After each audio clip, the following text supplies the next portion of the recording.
화려한 불빛이 꺼지지 않는 도시. 서울의 한복판. 대한민국 경제의 심장이라 불리는 제2그룹의 거대한 본사가 차가운 대리석 빛을 내뿜으며 우뚝 서 있습니다. 모두가 우러러보는 그 높은 곳. 하지만 오늘 그 거대한 심장이 멈췄습니다. 제2그룹의 젊고 냉철한 수장. 강민호 대표가 비명도 없이 사라진 것입니다. 사건은 폭우가 무섭게 쏟아지던 어느 날 밤, 마포대교 위에서 시작되었습니다. 가드레일을 들이받고 형체를 알아볼 수 없게 찌그러진 사고 차량만이 주인을 잃은 채 빗물에 씻기고 있었습니다. 경찰의 대대적인 수색과 언론의 추측성 보도가 쏟아졌지만 강민호의 흔적은 그 어디서도 발견되지 않았습니다. 사람들은 수군댔습니다. 완벽했던 한 남자가 허망하게 죽었다고 말이죠. 하지만 세상의 소란과는 완전히 단절된 곳. 서울의 좁고 가파른 어느 골목 끝 낡은 반지하 방에는 또 다른 삶이 숨쉬고 있었습니다.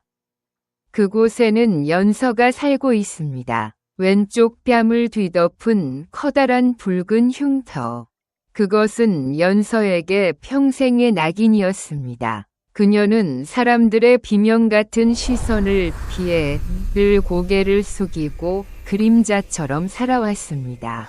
연서의 세상은 오직 습기 찬 반지하 방과 자신이 일하는 수족관의 차가운 유리벽뿐이었습니다. 물속을 헤엄치는 물고기들만이 그녀를 심판하지 않는 유일한 친구였습니다. 그러던 어느 날, 수족관 깊은 곳을 청소하던 연서는 바닥에서 기묘하게 빛나는 푸른 진주 하나를 발견합니다.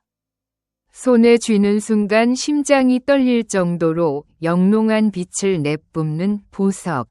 그날 밤, 연서는 텅 빈 방 안에서 진주를 보며 간절히 기도했습니다. 차라리 내가 사람이 아니었으면 좋겠어. 아무도 나를 보지 못하고 나도 누구의 눈치도 보지 않는 작은 존재로 사라지게 해줘.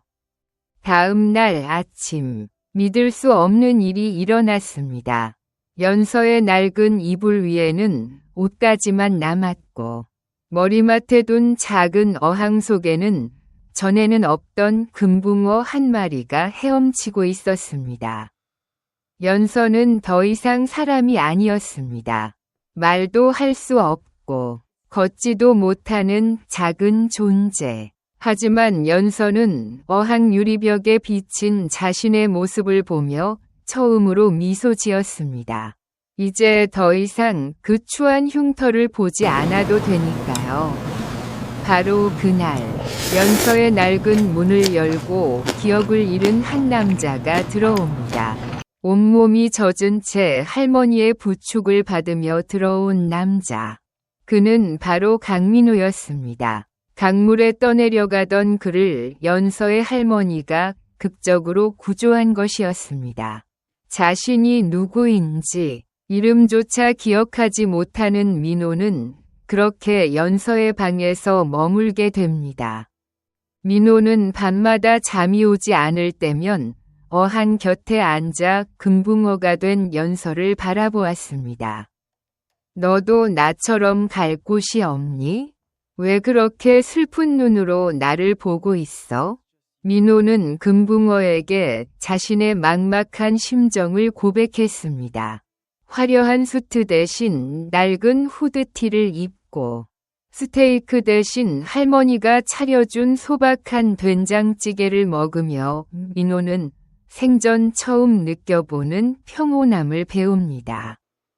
돈과 권력의 전쟁터에서는 절대 알 수 없었던 작은 생명과의 소리 없는 대화.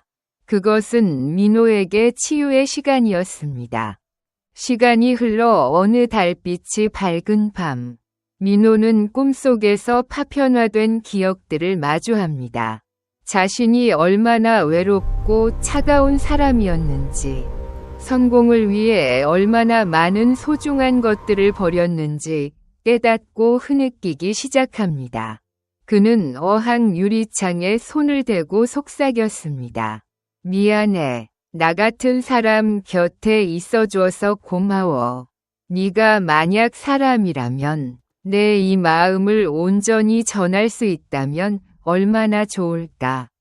민호의 진심 어린 눈물 한 방울이 어항 속으로 떨어지는 순간 기적이 일어났습니다. 방 안 가득 황금빛 광채가 소용돌이치며 모든 어둠을 밀어냈습니다. 마법 같은 정화의 빛이 어항을 감싸 안았고 그 빛 속에서 연서의 모습이 서서히 나타났습니다.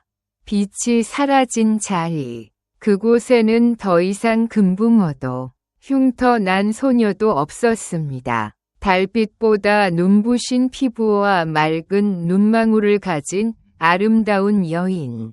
연서가 서 있었습니다. 흉터는 사라졌지만 민호가 사랑한 것은 그녀의 매끄러운 얼굴이 아니었습니다. 그는 그녀의 눈 속에 담긴 금붕어 시절 자신을 위로해주던 그 따뜻한 영혼을 알아보았습니다. 두 사람은 서로의 아픔을 치유해준 유일한 안식처가 되었습니다.